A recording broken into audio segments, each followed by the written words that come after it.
Hello everyone, a very warm welcome to all of you. Welcome to the class. So this is Radha here and जैसे कि आप लोगों ने Telegram पे कहा था कि मैम यूनिट 13 स्टार्ट करना पहले, तो हम लोग 13th यूनिट से ही स्टार्ट कर रहे हैं। सो इसमें जितना हो सकेगा हम उतने टॉपिक्स कवर करने की कोशिश करेंगे और कुछ जो टॉपिक्स होंगे उनके हम लोग क्वेश्चन के थ्रू उन टॉपिक्स को समझ लेंगे, ठीक है। इन शॉर्ट हम लोग इस यूनिट को कंप्लीट करने का पूरा ट्राई करेंगे। मेन टॉपिक्स जो हैं वो डिस्कस कर लेंगे और जो बाकी के टॉपिक्स रहेंगे उनके क्वेश्चन जो हैं, प्रीवियस ईयर क्वेश्चन जो हैं वो डिस्कस कर लेंगे, ठीक है। सो अप्रोक्स इस यूनिट के 26-27 लेक्चर होंगे अप्रोक्स।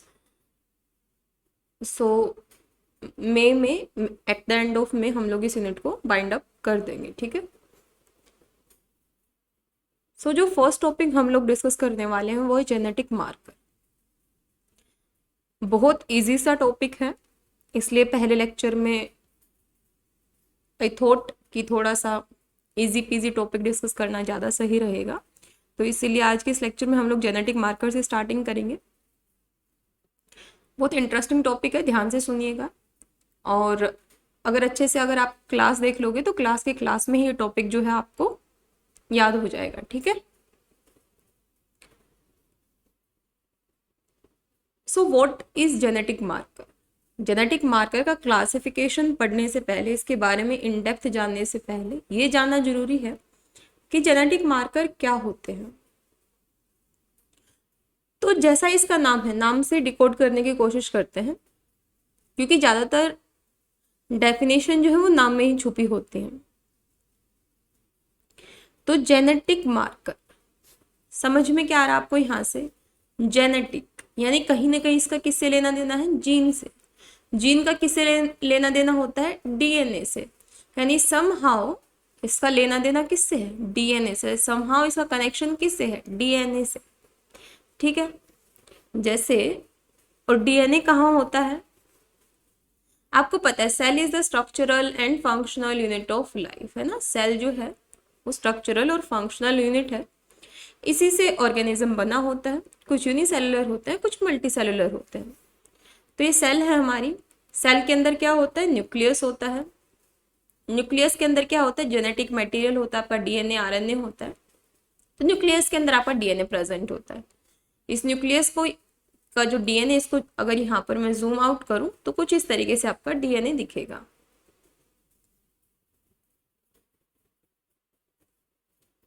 ठीक है। 5 prime 3 prime and 5 prime and 3 prime, 3 prime and 5 prime, ठीक है। तो यहाँ पर इस तरीके से आपका डीएनए होता है और डीएनए में अलग अलग सेगमेंट अलग अलग प्रोटीन के लिए इनकोड करता है। लेट सपोज इतना जो रीजन है, इतना जो सेगमेंट है, ये लेट सपोज इनकोड कर रहा है इंसुलिन के लिए। कि इतना जो सेगमेंट है लेट सपोज किसी और चीज के लिए इनकोड कर रहा है, कोई और प्रोटीन बना रहा है ना। तो ये क्या है? ये मान लो जीन नंबर 1 है, ये जीन नंबर 2 है, ठीक है। ये इंसुलिन के लिए इनकोड कर रहा है। लेट सपोज ये सेकंड वाला जो है, ये मान लो स्किन सेल के लिए इनकोड कर रहा है, लेट सपोज, है ना। तो यानी कि यहाँ पर क्या होता है, जो जीन है, इतना पोर्शन जो है डीएनए का, ये क्या करेगा? ये एक्सप्रेस होगा, यानी आरएनए बनाएगा। आरएनए से प्रोटीन बनता है और प्रोटीन यानी कि उस जीन का एक्सप्रेशन हो गया, है ना, इस तरीके से। तो डीएनए आपको पता है क्या होता है? जेनेटिक मटेरियल होता है। कहाँ होता है ये पता चल गया। जीन क्या होता है? Gene it's a segment of DNA जो कि एक्सप्रेस होके पर्टिकुलर स्पेसिफिक प्रोटीन को एक्सप्रेस करवाएगा। जैसे कि रेड ब्लड सेल में हीमोग्लोबिन आपको देखने को मिलता है, बाकी और। अच्छा, यहाँ से एक कंसेप्ट और आता है, वो जेनेटिक मार्कर का पार्ट नहीं है, फिर भी मैं आपको बता देती हूँ। आपने जीनोमिक इक्विवेलेंसी सुना होगा, है ना। तो 46 क्रोमोसोम हर सेल में प्रेजेंट होते हैं हमारे, 23 पेयर ऑफ क्रोमोसोम हर सेल में प्रेजेंट होते हैं। तो ऐसा क्यों होता है कि जहां हार्ट बनना होता है वहां केवल हार्ट वाले सेल एक्सप्रेस होते हैं, जहां लिवर बनना होता है लिवर वाले सेल ही एक्सप्रेस होते हैं? ऐसा क्यों होता है?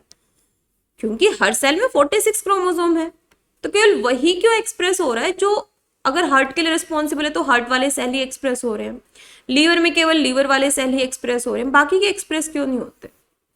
इसके लिए कंसेप्ट आता है डिफरेंशियल जीन एक्सप्रेशन, कि हर एक सेल में 46 पेयर ऑफ क्रोमोसोम तो प्रेजेंट होते हैं, लेकिन हर सेल में कोई स्पेसिफिक जीन ही एक्सप्रेस होता है, सारे के सारे नहीं होते हैं। ठीक है, प्रेजेंट सब में एक जैसे ही जीनोम होते हैं हर सेल में, तो जीनोमिक इक्विवेलेंसी का कंसेप्ट यहाँ से आता है कि हर एक सेल में 46 पेयर ऑफ क्रोमोसोम प्रेजेंट होते हैं, that is called genomic equivalency.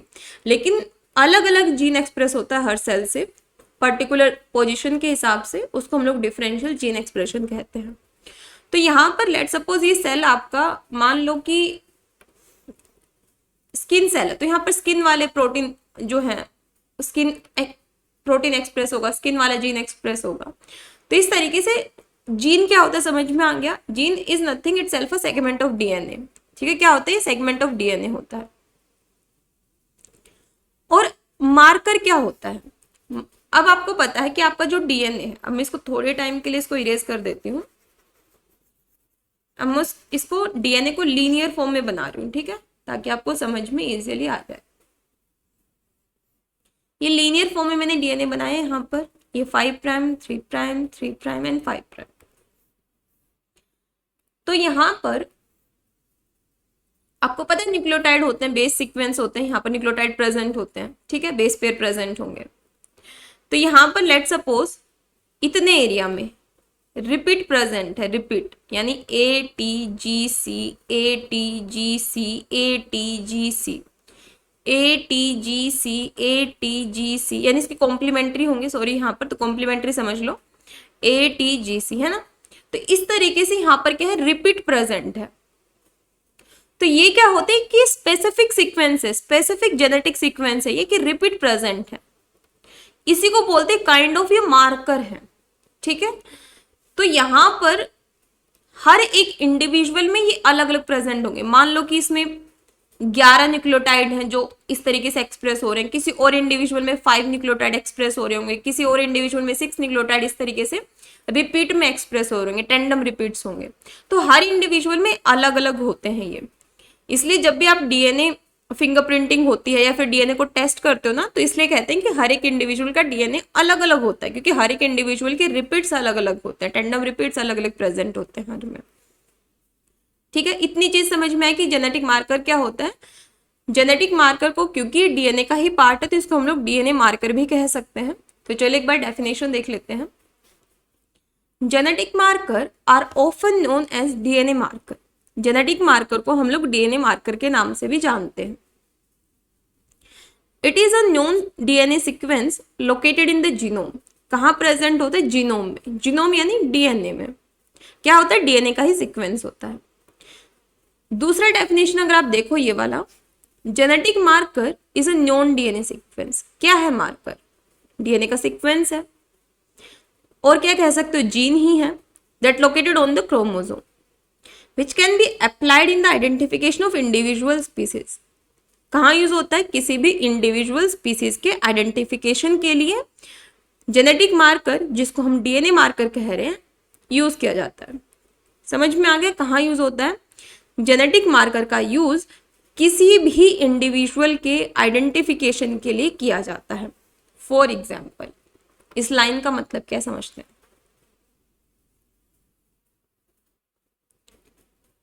एक इजी से एग्जाम्पल से समझाती हूँ मैं आपको,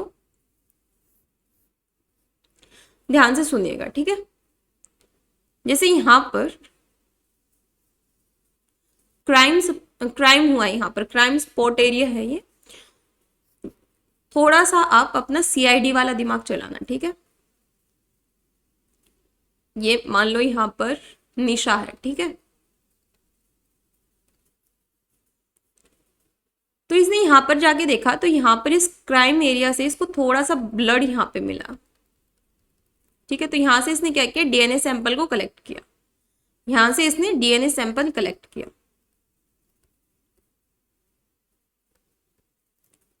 डीएनए सैंपल कलेक्ट किया इसने, लैब में गई,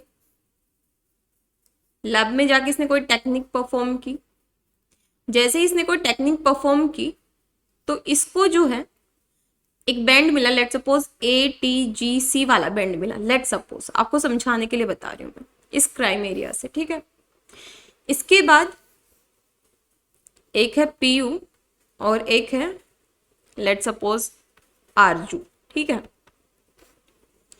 निशा को इन दोनों पे डाउट है कि इन दोनों में से एक ने ये क्राइम किया है, ये इन दोनों को पकड़ के लाती है निशा, तुम चलो। तो ये क्या करती है, पीयू का भी यहां से क्या करती है, पीयू का भी DNA सैंपल यहां से कलेक्ट करती है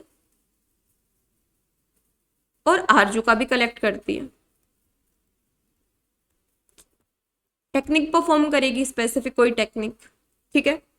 इसने जब टेक्निक परफॉर्म की तो यहां पर ये तो इसको क्राइम एरिया से मिला था, ये वाला तो है ना। तो पीयू और आरजू का DNA जब इसने देखा तो यहां पर इसको आरजू के DNA में जो सीक्वेंस मिला वो ATGC यही रिपीट्स मिले, और पीयू के DNA में GAAT रिपीट मिले। तो इसको क्या समझ में आया, तो यहां पर एक बैंड बना, एक बैंड यहां पर बना, एक बैंड यहां पर बना, तो बैंड दिखते हैं यहां पर, है ना। तो इसको समझ में आ गया कि ये क्राइम किसने किया है, ये क्राइम किया है आरजू ने। समझ में आ गया कि जो DNA मार्कर है, क्या ये मार्कर है, स्पेसिफिक सीक्वेंस है, टेंडम रिपीट्स प्रेजेंट होते हैं, ATGC ATGC ATGC हर इंडिविजुअल में अलग अलग होंगे, किसी में 6 न्यूक्लियोटाइड के प्रेजेंट होंगे, किसी में 5 न्यूक्लियोटाइड रिपीट में प्रेजेंट होंगे, किसी में 7 न्यूक्लियोटाइड प्रेजेंट होंगे, तो हर इंडिविजुअल में अलग अलग होते हैं, ठीक है। तो यहां से इसने पता लगा लिया कि ये क्राइम किसने किया है, तो किसी भी इंडिविजुअल के आइडेंटिफिकेशन के लिए इसको यूज किया जाता है, ठीक है, क्लियर है। तो DNA मार्कर कहाँ यूज होते हैं, आई होप ये चीज आपको क्लियर है।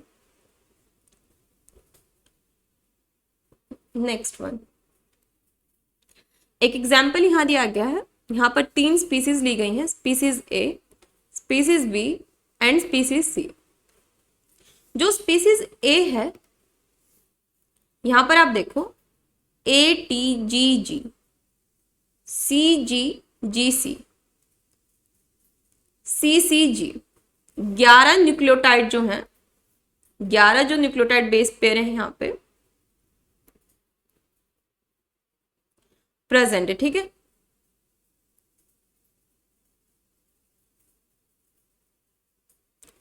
तो यहां पर अगर आप देखोगे ATGC ATG ये जो सीक्वेंस है यही रिपीट फिर यहां है, यही रिपीट यहां है, 4 बार रिपीट हो रखी है, 4 टाइम ये रिपीट हो रखा है। इसका DNA मान लो इस तरीके से, इस तरीके से DNA सीक्वेंस है, इस तरीके से लंबा सा, और इसमें इतने इतने एरिया में रिपीट हो रखा है ये सीक्वेंस। स्पीसीज बी में जब देखा तो ये देखिए 1 2 3 4 5, स्पीसीज बी में 5 बार रिपीट हो रखा है ये sequence.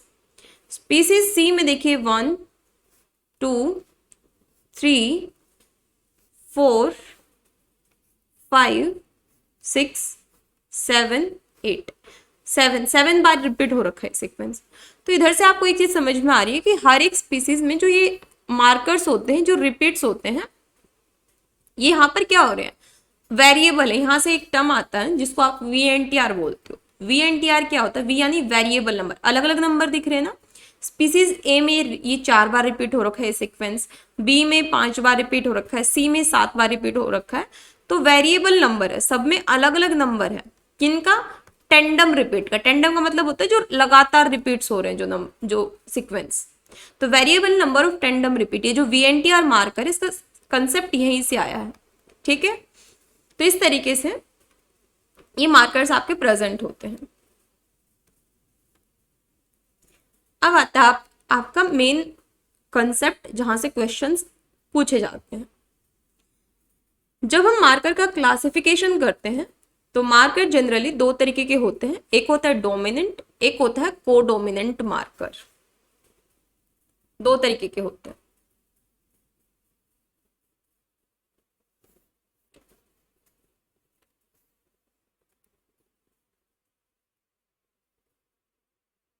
Wait for a second.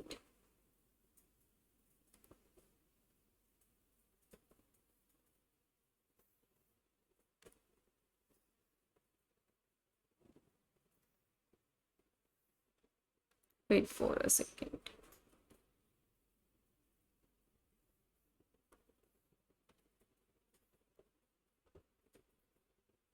Yes, तो जो आपके मार्कर्स होते हैं वो दो तरीके के होते हैं। एक स्लाइड ले लेते हैं।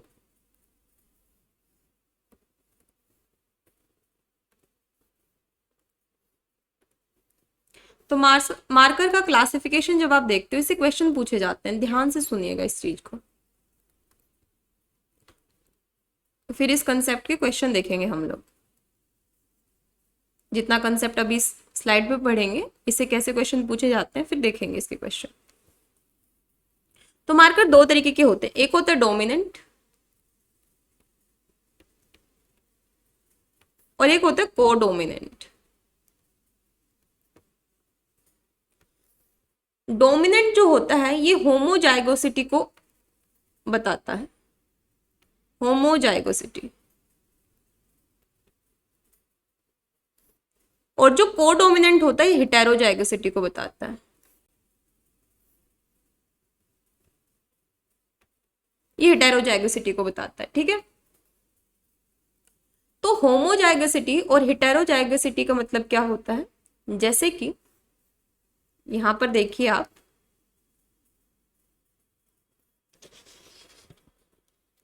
जैसे यहां पर ये पेरेंट 1 है, ये पेरेंट 2 है, यानी एक मदर एक फादर है, ठीक है। पेरेंट 1 है, पेरेंट 2 है, ये इनका बच्चा है, ठीक है। एफ से समझ जाओ, ये इनका बच्चा है, ठीक है। तो यहां पर जो इनका पेरेंट 1 है, मतलब मान लो कि इनकी मदर है, तो यहां पर जो बैंड है यहां पर प्रेजेंट है, दूसरे पेरेंट का यहां पर प्रेजेंट है। और जब बच्चे का देखा तो यहां पर दिखा, यानी केवल एक ही पेरेंट से इसकी सिमिलैरिटी दिख रही है, एक ही पेरेंट के बैंड से सिमिलैरिटी दिख रही है, दोनों को नहीं यहां पर ही बता पा रहा। तो ये एलेलिक वेरिएशन के बारे में नहीं बता पाता, can't tell about allelic variation. जैसे आप ये भी समझ सकते हो, जब डोमिनेंट के बारे में बात करते हो, डोमिनेंट में एक हेटेरोजाइगस डोमिनेंट एक होमोजाइगस डोमिनेंट होता है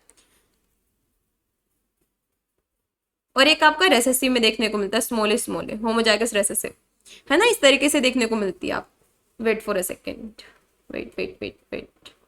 तो डोमिनेंट कंडीशन में लेट सपोज कैपिटल ये डोमिनेट करेगा, है ना, एक ही जीन है एक्सप्रेस करेगा। तो डोमिनेटिंग कंडीशन में जैसे यहां पर केवल आपको एक ही एलील दिख रहा है, कैपिटल है, तो यहां पर एलिलिक वेरिएशन आपको नहीं दिखती डोमिनेंट वाले में, केवल एक ही पेरेंट के साथ में बैंड मैच करेगा। वहीं जब आप कोडोमिनेंट के बारे में बात करते हो, तो कोडोमिनेंट के केस में क्या होता है, कोडोमिनेंट के केस में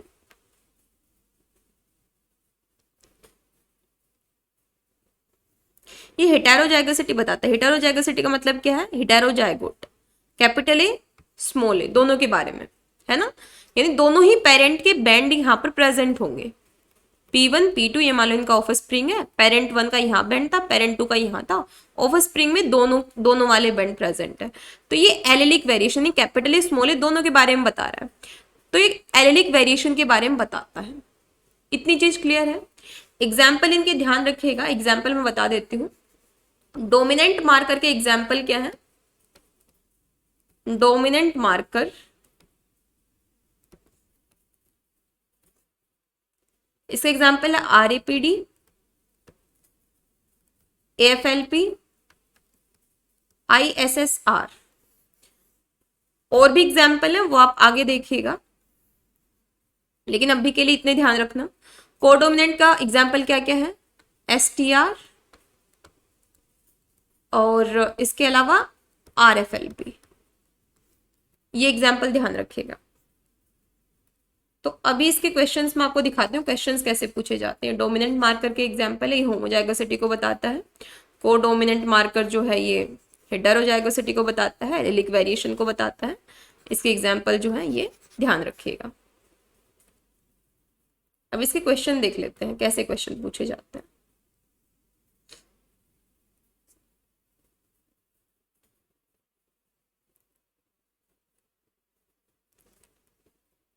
ये क्वेश्चन देखिए, 2018 में पूछा गया क्वेश्चन है, given below is a marker profile for two parental line P1 and P2 and their derived F1 progeny. The marker that is represented in the above figure is likely to be. आपको बताना है कि इस figure में देख के आपको ये बताना है कि कौन सा मार्कर यहाँ पे रिप्रेजेंट किया गया है. अब देखिए ये पेरेंट 1 है, ये पेरेंट 2 है,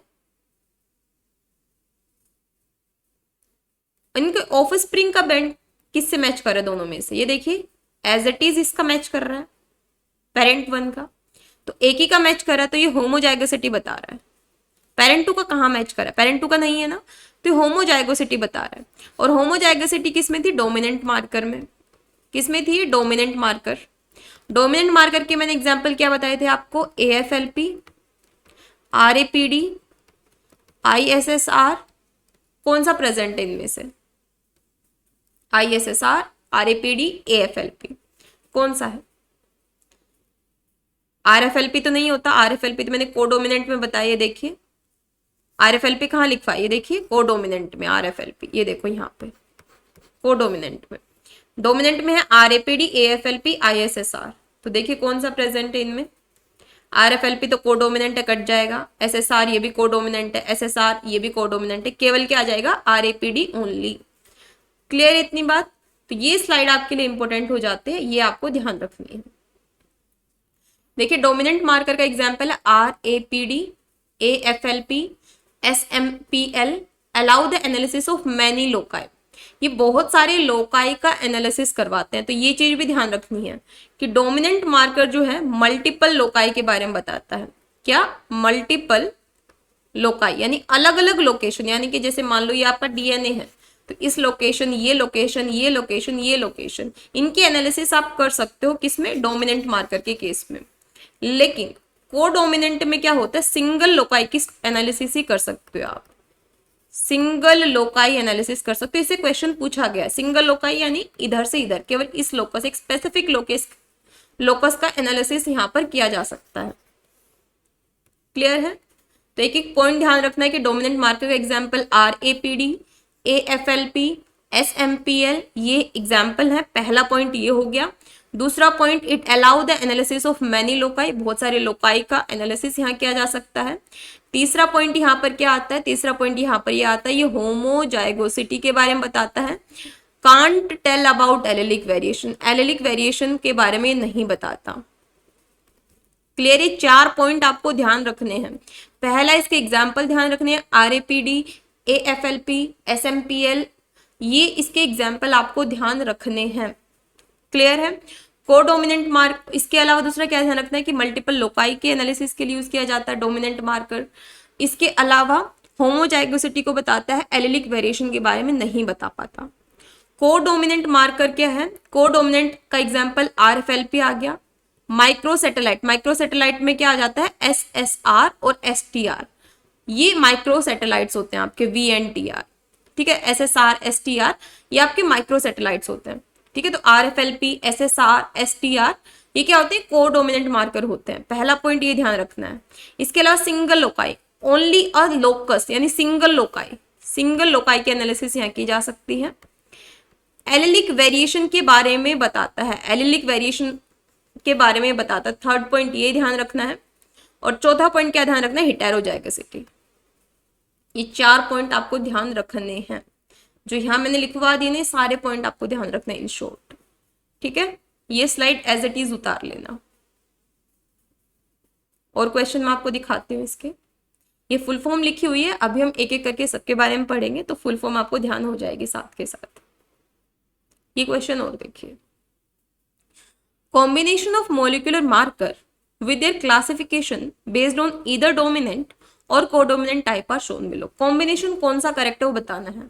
SSR, RFLP कोडोमिनेंट है. मैं यहाँ पर लिख भी देती हूँ. कोडोमिनेंट कौन कौन से नाम बताए थे मैंने? कोडोमिनेंट में हमने पढ़े हैं SSR, STR और RFLP. ये 3 नाम बताए हैं मैंने. और डोमिनेंट में कौन कौन से बताए हैं मैंने? डोमिनेंट में मैंने आपको बताया है RAPD, AFLP, ISSR और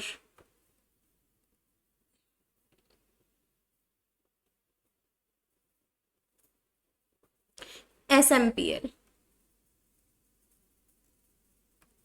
ठीक है, तो बताना एक कॉम्बिनेशन कौन सा सही है। पहले बोले कि SSR RFLP कोडोमिनेंट है, हाँ करेक्ट है, कोडोमिनेंट है, करेक्ट है। SSR RAPD कोडोमिनेंट है, नहीं, RAPD का कॉम्बिनेशन गलत लगा दिया, RAPD डोमिनेंट है, तो ये कॉम्बिनेशन नहीं बैठ रहा कि दोनों कोडोमिनेंट है, गलत।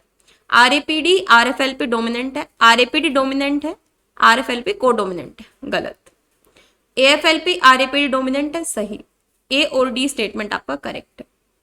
क्लियर है, तो इसका आंसर आपका है A और D।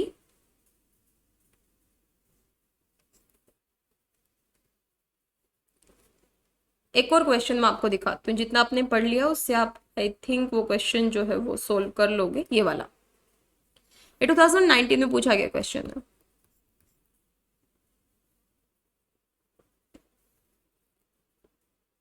इनमें से RFLP क्या है? कोडोमिनेंट। कोडोमिनेंट मैंने क्या कहा था कि इसके बारे में बताते हैं। यहाँ पर लोकस के बारे में बोला गया, तो लोकस सिंगल लोकाई के बारे में बताते हैं, कोडोमिनेंट है ना। SSR क्या है? ये भी कोडोमिनेंट है। AFLP और RAPD क्या है? ये दोनों लास्ट वाले डोमिनेंट है। और ये मल्टी लोकाई के बारे में बताते हैं, डोमिनेंट वाले, है ना। तो यहां पर आप देखिए कॉम्बिनेशन कौन सा सही बैठ रहा है। ऑप्शंस देखो, A का 6 देख लेते हैं, A का 6। RFLP क्या डोमिनेंट है? नहीं, RFLP तो हमारा कोडोमिनेंट है, पहला ऑप्शन कट गया। दूसरा देखिए, दूसरे में बोल रहे A का 5, A का 5 यानी RFLP का बोल रहा है मल्टी लोकाई, नहीं सिंगल लोकाई के बारे में बताता है, क्योंकि हमारा क्या है, ये कोडोमिनेंट है, तो सेकंड ऑप्शन भी कट गया। और देखिए थर्ड ऑप्शन, A का फर्स्ट, A का फर्स्ट यानी कि AFLP सिंगल लोकाई है, चलो ये तो बात सही है। B का सेकंड, B का सेकंड यानी SSR मल्टी लोकाई, SSR भी तो हमारा कोडोमिनेंट है, मल्टी लोकाई कैसे हो गया? थर्ड भी हमारा गलत। फोर्थ देख लेते हैं, चलिए, sorry wait for a second, third वाला दोबारा देखते हैं। ए का बोल रहा है फर्स्ट, बिल्कुल। दूसरा बोला बी का सेकंड, बी का सेकंड यानी SSR मल्टी एलिलिक है। मल्टी एलिलिक मैंने बताया था ना, allelic variation, capital A small A, ये मल्टीपल एलिल के बारे में कोडोमिनेंट बताता है, एलिलिक वेरिएशन, है ना। कैपिटल ए स्मॉल ए अलग अलग एलिल के बारे में, तो मल्टी एलिलिक तो है ही है, तो ये वाला तो सही हो जाता है। डोमिनेंट जो है हमारा केवल मान लो कैपिटल ए होमो जाएगा सटिक, मल्टीपल एलिल के बारे में नहीं बताता, सिंगल एलिल के बारे में बताता है, सिंगल एलिलिक है ये। ध्यान रखना, डोमिनेंट वाला जो है वो मल्टी लोकाई सिंगल एलिलिक, कोडोमिनेंट वाला सिंगल लोकाई मल्टी एलिलिक, ठीक है।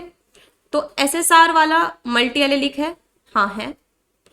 AFLP क्या है हमारा? डोमिनेंट है, तो ये बोल रहे C का फिफ्थ, C का फिफ्थ यानी AFLP मल्टी लोकाई है, डोमिनेंट मल्टी लोकाई होता है, ये भी करेक्ट है। D का 6 कि RAPD जो है डोमिनेंट है, ये भी करेक्ट हो जाता है।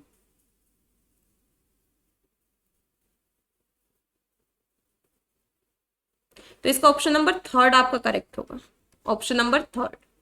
क्लियर है, आपको केवल मैच करना है।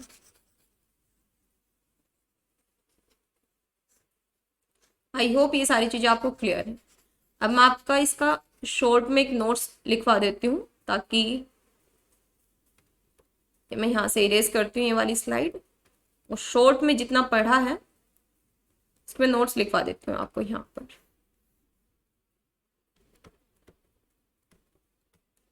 मार्कर का जब हमने क्लासिफिकेशन देखा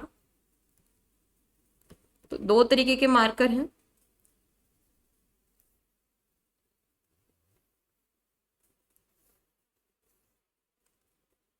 एक है डोमिनेंट,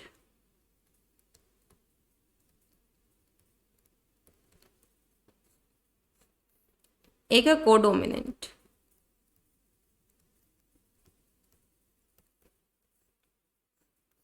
डोमिनेंट वाले में क्या है? डोमिनेंट वाले के पहले एग्जाम्पल लिख लेते हैं। AFLP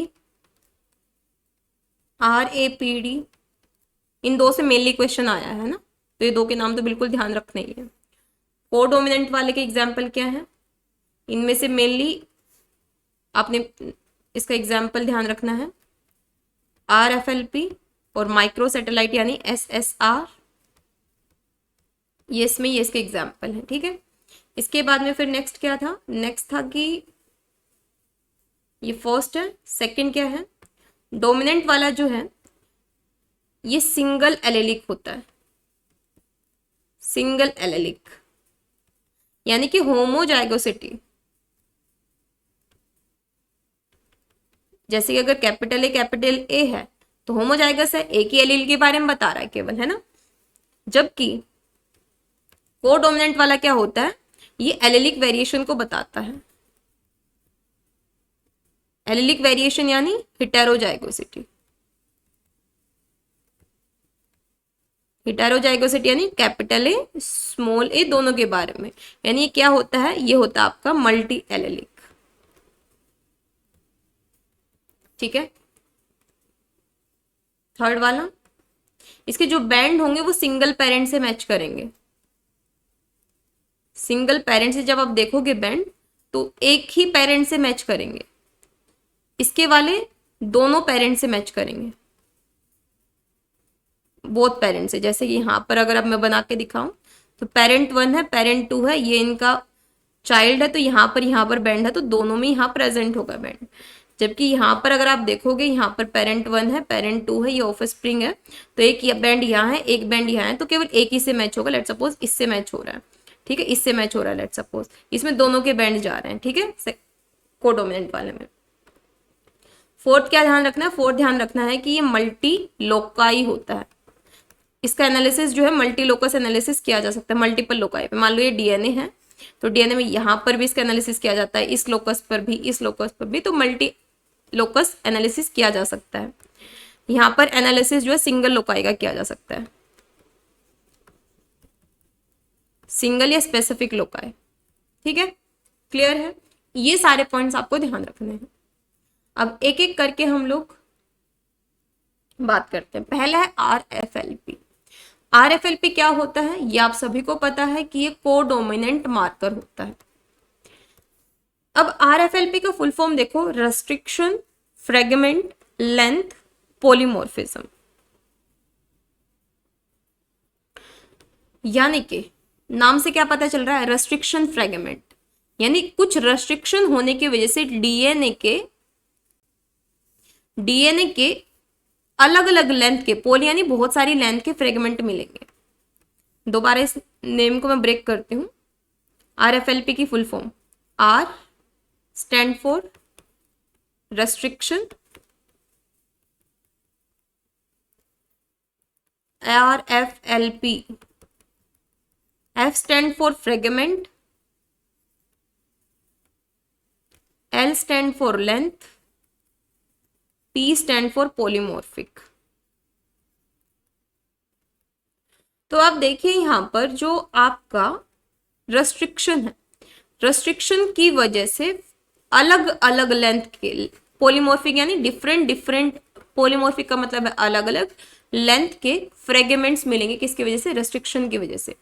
रेस्ट्रिक्शन यानी रेस्ट्रिक्शन डाइजेशन की वजह से। जो कौन करता है, रेस्ट्रिक्शन एंडोन्यूक्लियस एंजाइम। कौन करता है, रेस्ट्रिक्शन एंडोन्यूक्लियस एंजाइम। ये क्या करेगा, ये जैसे आपका यहां पर ये डीएनए है, तो रेस्ट्रिक्शन एंडोन्यूक्लियस क्या करते हैं, एक स्पेसिफिक साइट पर। आप तभी तो मैंने कहा था क्या, कोडोमिनेंट क्या होते हैं, कोडोमिनेंट सिंगल लोकाई होते हैं। सिंगल लोकाई क्योंकि रेस्ट्रिक्शन एंडोन्यूक्लियस एंजाइम जो है वो स्पेसिफिक लोकस पे जाके कट करता है। तो इस लोकस पर जाकर let suppose restriction endonuclease cut कर रहा है, जैसे ही कट करेगा तो एक फ्रेगमेंट ये, एक फ्रेगमेंट ये, एक फ्रेगमेंट ये, 3 फ्रेगमेंट मिलेंगे, एक ये वाला, एक बीच वाला, एक इधर वाला। तो रेस्ट्रिक्शन एंडोन्यूक्लियस एंजाइम जो है वो कट करती है, जिसकी वजह से अलग अलग लेंथ के पॉलीमॉर्फिक यानी डिफरेंट लेंथ के आपको फ्रेगमेंट मिलेंगे। तो इस नाम से आपको एक बात क्लियर होगी कि यहाँ पर रेस्ट्रिक्शन एंडोन्यूक्लियस एंजाइम जो है वो काम करेगी। क्लियर है, इतनी बात समझ में आ गई आपको। देखिए with the help of restriction digestion bye restriction endonuclease enzyme यहाँ काम करती है। आपको क्या मिलता है, अलग अलग फ्रेगमेंट के, अलग अलग डिफरेंट लेंथ के आपको डीएनए के फ्रेगमेंट मिलेंगे। आगे देखिए, single restriction endonuclease gives more specific result by cutting at one specific locus. Restriction endonuclease enzyme एक स्पेसिफिक लोकस पर, मान लो इस लोकस पर ही कट करेगी, इसलिए कहा गया है कि आरएफएलपी कोडोमिनेंट का एग्जांपल है और कोडोमिनेंट मार्कर जो है वो सिंगल लोकाई पे कट कर दे, क्योंकि रेस्ट्रिक्शन एंडोन्यूक्लियस एक स्पेसिफिक जगह पे ही कट करती है, हर कहीं जाके कट नहीं कर देगी। ठीक है, तो रेस्ट्रिक्शन एंडोन्यूक्लियस एंजाइम यहाँ यूज होती है। देखिए यहाँ पर कैसे प्रोसेस होता है, आपने दो सैंपल लिए, सैंपल 1 और सैंपल 2, सैंपल 1 एंड सैंपल 2, इसको मैं थोड़ा सा हाईलाइट कर देती हूँ। ये आपका सैंपल नंबर 1 है और ये आपने लिया है सैंपल नंबर 2, दो सैंपल आपके पास।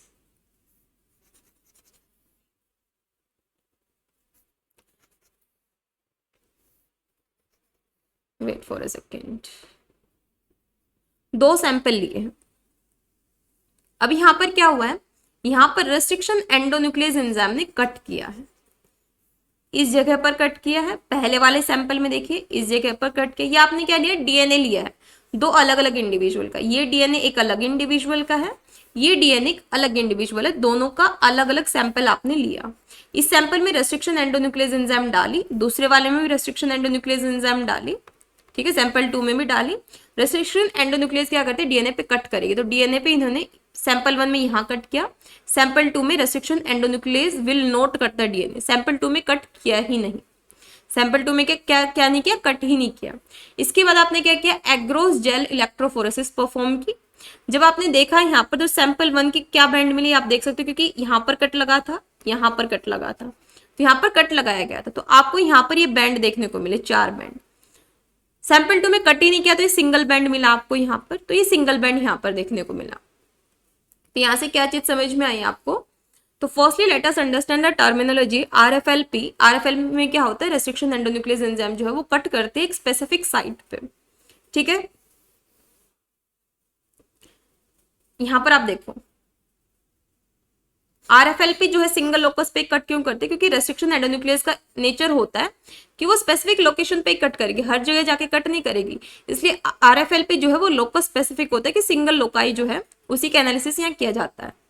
पूरी टेक्निक आप यहाँ पर देख सकते हो कौन कौन से मेथड यहाँ फॉलो होते हैं। सबसे पहले डीएनए को एक्सट्रैक्ट करोगे, सैंपल 1 लिया, सैंपल 2 लिया, डीएनए लिया, ठीक है, मान लो एक ही सैंपल ले लेते हैं, चलो सैंपल लिया आपने, सैंपल लेने के बाद डीएनए का फिर क्या करोगे, रेस्ट्रिक्शन एंडोन्यूक्लियस एंजाइम डालोगे, ये क्या करेगी, कट करेगी, कट करने के बाद फिर आप एग्रोस जेल पे रन करवाओगे, इसके बाद क्या करोगे, इसके बाद आप ब्लोटिंग करोगे, क्या करोगे, ब्लोटिंग, यानी इसको क्या करोगे, इसको फिर ट्रांसफर करोगे कहां पर, मेम्ब्रेन में, नाइट्रोसेल्यूलोज का जो मेम्ब्रेन होगा उस पर ट्रांसफर करोगे मेम्ब्रेन पे, और वो क्या परफॉर्म करोगे, सर्दन ब्लोटिंग, क्या परफॉर्म करोगे, सर्दन ब्लोटिंग परफॉर्म करोगे। इसके बाद क्या करोगे, इसके बाद जो आपका डीएनए है यहाँ पर प्रोब को लेबल करोगे और ऑटो रेडियोग्राफी की जाएगी, ये स्टेप यहाँ फॉलो होते हैं। ठीक है, यूज कहाँ कहाँ होता है, it is used in polymorphism study, forensic में यूज होता है, जैसे मैंने आपको बता ही दिया फोरेंसिक में कैसे यूज होता है, पैटर्निटी वेरिफिकेशन में यूज होता है, डिसीज वगैरह के डायग्नोसिस के लिए यूज होता है, और डीएनए फिंगरप्रिंटिंग में यूज होता है। एक बात मैं बता दूं, मोस्टली जितने भी टेक्निक्स हैं आरएफएलपी, आरएपीडी, जितने भी टेक्निक्स हैं मोस्टली डीएनए फिंगरप्रिंटिंग में यूज होते हैं, डीएनए फिंगरप्रिंटिंग में यूज होते हैं मोस्टली टेक्निक। ठीक है, तो यहाँ इसका यूज होता है। नेक्स्ट है एएफएलपी। आपको आरएफएलपी यानी रेस्ट्रिक्शन फ्रेगमेंट लेंथ पॉलीमॉर्फिज्म में क्या ध्यान रखना है कि रेस्ट्रिक्शन एंडोन्यूक्लियस एंजाइम यूज होती है, स्पेसिफिक लोकेशन पे कट करेगी, इसलिए सिंगल लोकाई का एनालिसिस ही किया जा सकता है, और वहां पर हम लोग ब्लोटिंग भी परफॉर्म करते हैं। ठीक है, एएफएलपी का फुल फॉर्म क्या होता है, एम्पलीफाइड फ्रेगमेंट लेंथ पॉलीमॉर्फिज्म। अब एम्पलीफिकेशन किसके थ्रू होता है, पीसीआर के थ्रू होता है। फ्रेगमेंट कौन करेगा, फ्रेगमेंट करता है रेस्ट्रिक्शन एंडोन्यूक्लियस एंजाइम। ठीक है, यानी इस टेक्निक में आप पीसीआर को भी यूज करोगे, रेस्ट्रिक्शन एंडोन्यूक्लियस एंजाइम को भी यूज करोगे। क्लियर है, तो यहाँ कैसे ये टेक्निक परफॉर्म होती है देख लेते हैं। देखिए सबसे पहले क्या बोल रहे हैं, सबसे पहले यहाँ पर the process of AFLP is restriction digestion of genomic DNA. यहाँ पर मैं समझा देती हूँ आपको। सबसे पहले क्या करोगे, सबसे पहले आप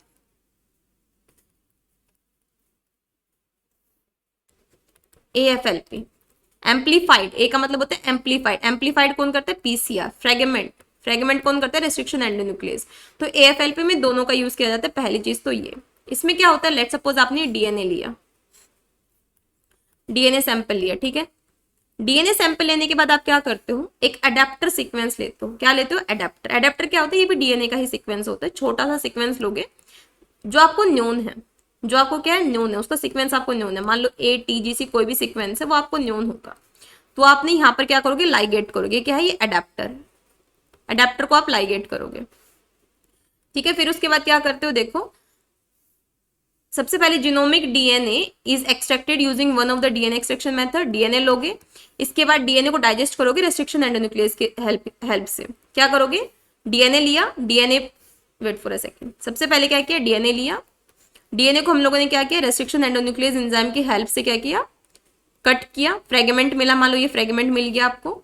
फिर आप क्या करोगे, यहाँ पर एडेप्टर जो है, एडेप्टर सीक्वेंस जो डीएनए का ही सीक्वेंस है, उसको यहाँ पर लाइगेट करोगे, एडेप्टर सीक्वेंस को। इसके बाद फिर क्या करोगे, इसके बाद में फिर यहाँ पर फ्रेगमेंट आर एम्पलीफाइड, फ्रेगमेंट को एम्पलीफाई करोगे। यहाँ पर क्या करेंगे हम लोग, प्राइमर को यूज करेंगे, और इसके बाद क्या किया जाएगा, पीसीआर रन करेंगे। क्या करेंगे? पीसीआर को रन करेंगे, ठीक है। अडेप्टर स्पेसिफिक प्राइमर यूज करेंगे और पीसीआर को रन करेंगे एम्पलीफिकेशन के लिए। उसके बाद क्या करोगे, उसके बाद हम लोग एग्रोस जेल इलेक्ट्रोफोरेसिस पे इसको रन करवाएंगे, एग्रोस जेल इलेक्ट्रोफोरेसिस पे। इसके बाद फिर क्या करोगे, इसके बाद में फिर आप दोबारा से यहाँ पर क्या करोगे, दोबारा से यहाँ पर as the primer are based on adapter, यहाँ पर क्या करोगे, दोबारा से आप यहाँ पर पीसीआर रन करोगे। तो यहाँ पर क्या होता है, यहाँ पर दोबारा से पीसीआर रन करोगे तो 2 बार यहाँ पर पीसीआर साइकिल यहाँ रन किया जाता है, 2 बार AFLP में। तो AFLP में ध्यान रखना, ट्वाइस पीसीआर साइकिल यूज किया जाएगा। इसके अलावा यहाँ पर जब रेस्ट्रिक्शन एंडोन्यूक्लियस एंजाइम काम कर लेते हैं, उसके बाद जो डीएनए का सीक्वेंस मिलता है वहां पर एडेप्टर सीक्वेंस यूज करते हो। उसके बाद में फिर पीसीआर जो है ट्वाइस, 2 बार यूज किया जाता है, ठीक है। और रेस्ट्रिक्शन एंडोन्यूक्लियस भी यहाँ यूज की जाती है, ये चीजें ध्यान रखनी है। ये देख सकते हो, सबसे पहले डीएनए लोगे, डीएनए को रेस्ट्रिक्शन एंडोन्यूक्लियस एंजाइम की हेल्प से यहाँ पर डाइजेस्ट करोगे। फिर डाइजेस्ट करने के बाद एडेप्टर लाइगेट करोगे, एडेप्टर लाइगेट करने के बाद में फिर एम्पलीफिकेशन करोगे। और जो एम्पलीफिकेशन डीएनए है, एक बार एम्पलीफाई हो गया, एम्पलीफाई होने के बाद में फिर दोबारा एम्पलीफिकेशन होता है, ठीक है। यानी 2 बार यहाँ पर पीसीआर रन करवाया जाता है। यहाँ पर जो डीएनए का सीक्वेंस है उसका प्रायर सीक्वेंस आपको पता नहीं होता, इसकी रिप्रोडक्टिबिलिटी जो है ये हाइयर होती है as compare to other marker, ठीक है। और AFLP क्या होता है, ये हमारा कोडोमिनेंट मार्कर होता है, इसलिए ये हेटेरोजाइगोसिटी को बताता है, ना कि होमोजाइगोसिटी को। क्वेश्चन देखिए, which one of the following statement is correct about AFLP? PCR using a combination of random and gene specific primer? नहीं, adapter specific primer यूज किए जाते हैं। किसके specific? Adapter specific primer use किए जाते हैं। कहां पर? AFLP में। तो ये हो गया गलत। PCR amplification followed by digestion with restriction enzyme, कि पीसीआर एम्पलीफिकेशन, पीसीआर एम्पलीफाई करने के बाद फिर रेस्ट्रिक्शन डाइजेशन करते नहीं। रेस्ट्रिक्शन एंडोन्यूक्लियस एंजाइम से डाइजेशन स्टार्टिंग में फर्स्ट स्टेप में ही होता है, उसके बाद एडेप्टर लाइगेट होता है, फिर एम्पलीफिकेशन होता है। Digestion of DNA with restriction enzyme followed by 1 step PCR, यहां पर डाइजेशन होता है डीएनए का, लेकिन एक टाइम पीसीआर को फॉलो नहीं किया जाता, 2 बार किया जाता है।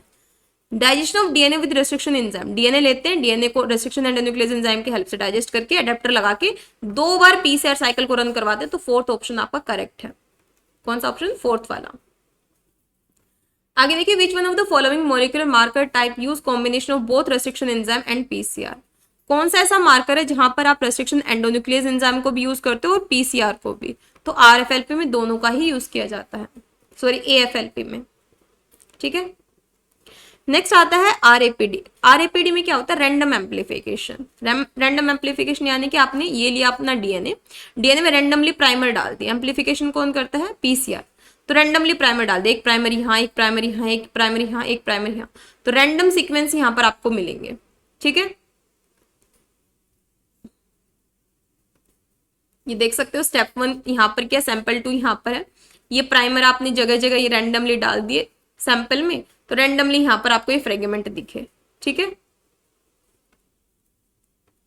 तो रैंडम एम्पलीफिकेशन। तो RAPD क्या होता है? आपका डोमिनेंट है, तो रैंडमली कहीं पर भी डालो, तो लोकस कोई स्पेसिफिक नहीं है, रैंडमली हो रहा है, तो मल्टी लोकाई होता है ये। इसकी सेंसिटिविटी और रिप्रोडक्टिबिलिटी कम होती है। Homozygosity and heterozygosity are not easily distinguished, फिर भी ये होमोजाइगसिटी के बारे में ज्यादा बताता है ये, ठीक है। इसके बाद बात करते हैं सैटेलाइट डीएनए टाइप्स के बारे में। तो मैंने कहा था आपको माइक्रो सैटेलाइट क्या होता है, माइक्रो सैटेलाइट मैंने कहा था एसएसआर एसटीआर आता है ना। एसएसआर एसटीआर क्या होता है, ये टेंडम रिपीट्स होते हैं 1 से 9 बेस पेयर के, ठीक है। और एटी सीक्वेंस रीच होगा, यानी एटी सीक्वेंस रीच होगा, नो रिपीट्स होंगे। मिनी सैटेलाइट में 10 बेस पेयर से ज्यादा के रिपीट्स होंगे, जीसी रिच सीक्वेंस होगा, वीएनटीआर इसका एग्जाम्पल है। तो जितने इंपॉर्टेंट मार्कर थे हमने पढ़ लिए। अब ये छोटे छोटे रह गए, इनके बारे में एक बार जल्दी से क्विक रिकैप कर लेते हैं, ठीक है। इंपॉर्टेंट देख लेते हैं इनके बारे में, एक बार गो थ्रू कर लेना, जो बाकी के बच गए जितने इंपॉर्टेंट थे वो मैंने आपको करवा दिए। नेक्स्ट है आईएसएसआर। आईएसएसआर क्या होता है, इंटर सिंपल सीक्वेंस रिपीट। इसमें क्या होता है, इंटर सिंपल सीक्वेंस रिपीट। यहाँ पर मेन जो चीज आपको ध्यान रखनी है वो क्या ध्यान रखनी है, क्या होता है आपका कोडोमिनेंट मार्कर होता है। क्या होता है, कोडोमिनेंट मार्कर होता है। ISSR marker is the inter-simple sequence repeat and the method is based on PCR agarose gel electrophoresis detected using the single primer amplification। कि यहाँ पर आप एक बार क्या करते हो, प्राइमर एम्पलीफिकेशन करते हो, ठीक है। Between the positively oriented micro satellite sequence of 100 to 300 base pair. जैसा कि मैंने यहाँ पर कहा था, माइक्रो सैटेलाइट में 1 से 9 बेस पेयर होता है, मिनी में 10 से 100 होता है। यहाँ क्या होता है, यहाँ पर 100 से 300 बेस पेयर का सीक्वेंस देखने को मिलता है। इसके बाद में यहाँ पर ये क्या होता है, ISSR किसका एग्जाम्पल है, ISSR आपका एग्जाम्पल है डोमिनेंट का। तो डोमिनेंट में मल्टी लोकाई स्टडी की जाती है, ये भी क्लियर है, ठीक है। नेक्स्ट आप देखिए एसटीआर। एसटीआर क्या होता है, शॉर्ट टेंडम रिपीट। एसटीआर और एसएसआर क्या होते हैं आपके, ये होते हैं माइक्रो सैटेलाइट। तो शॉर्ट टेंडम रिपीट्स आप देख सकते हैं, मैंने बता ही दिया कि एसटीआर और एसएसआर ये देख सकते हो यहाँ पर। तो यहाँ पर शॉर्ट टेंडम रिपीट्स यानी 1 से 9 टेंडम रिपीट्स यहाँ पर होंगे 80 रिच बेस पेयर के, जैसे कि एटी एटी एटी एटी कितने होंगे, 1 2 3 4 5 6 7 8 9, लास्ट 9 तक यहाँ पर रिपीट्स होंगे, ठीक है। और किसका एग्जाम्पल है, कोडोमिनेंट का। स्कार का होता है सीक्वेंस कैरेक्टराइज्ड एम्पलीफाइड रीजन। इसमें क्या चीज ध्यान रखनी है, इसमें लॉन्ग प्राइमर को आप यूज करते हो। एग्जाम्पल किसका, कोडोमिनेंट का, ये ध्यान रखना है। SCAR स्कार किसका एग्जाम्पल है, कोडोमिनेंट का, ये चीज आपको ध्यान रखनी है। ऐड कर लेना, कोडोमिनेंट में SCR भी क्या है, कोडोमिनेंट मार्कर है। EST में क्या ध्यान रखोगे, इस EST में इसका फुल फॉर्म होता है एक्सप्रेस्ड सीक्वेंस टैग, ये इसका फुल फॉर्म होता है। इसमें क्या होता है, इसमें जनरली आप क्या करते हो, small segment of entire cDNA library sequence. इसमें क्या करते हो, cDNA लाइब्रेरी जो है उसके एंटायर सीक्वेंस को क्या करते हो आप यहाँ पर सीक्वेंसिंग यहाँ पर देखते हो।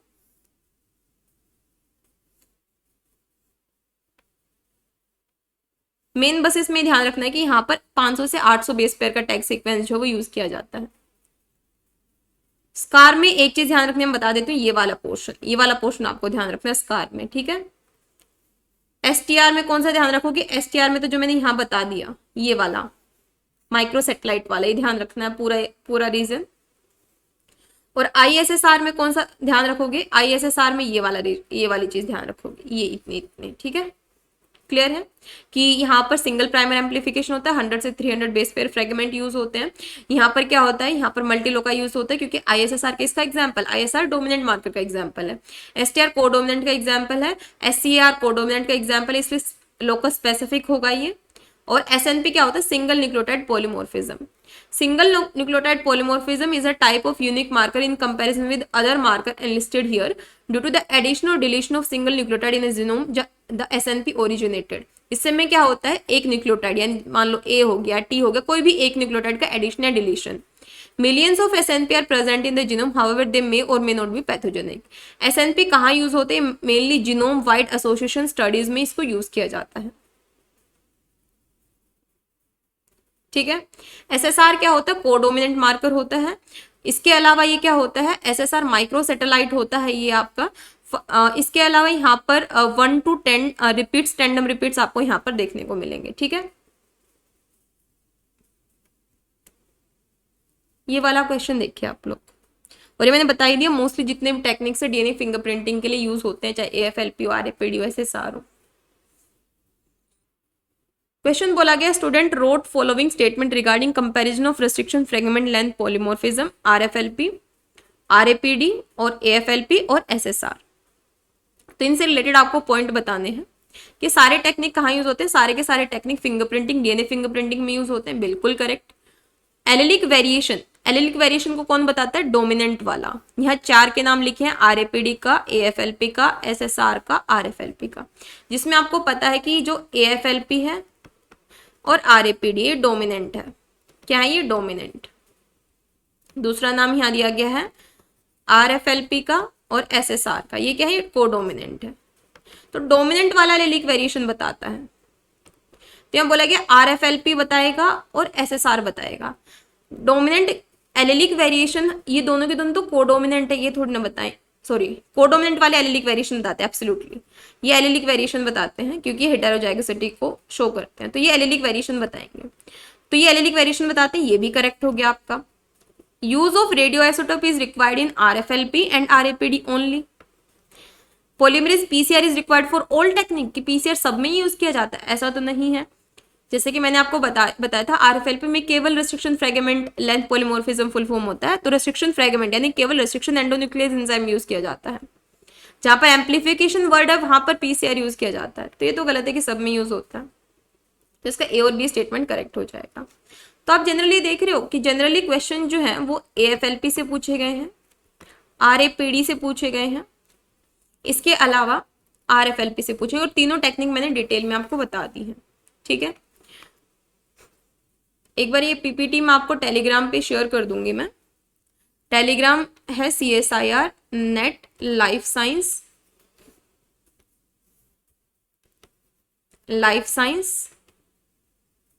बाय राधा, इस नाम से टेलीग्राम है, आप वहां पर ज्वाइन कर सकते हो। जो चैनल का डिस्क्रिप्शन है, चैनल का जो डिस्क्रिप्शन होगा, वीडियो का डिस्क्रिप्शन नहीं, चैनल का डिस्क्रिप्शन, वहां पर आपको लिंक मिल जाएगा टेलीग्राम का, वहां से आप ज्वाइन कर सकते हो टेलीग्राम को, वहां पर आपको ये PDF जो है मिल जाएगी। So thank you so much everyone, मिलते हैं नेक्स्ट लेक्चर में, तब तक के लिए हैव अ ग्रेट लर्निंग।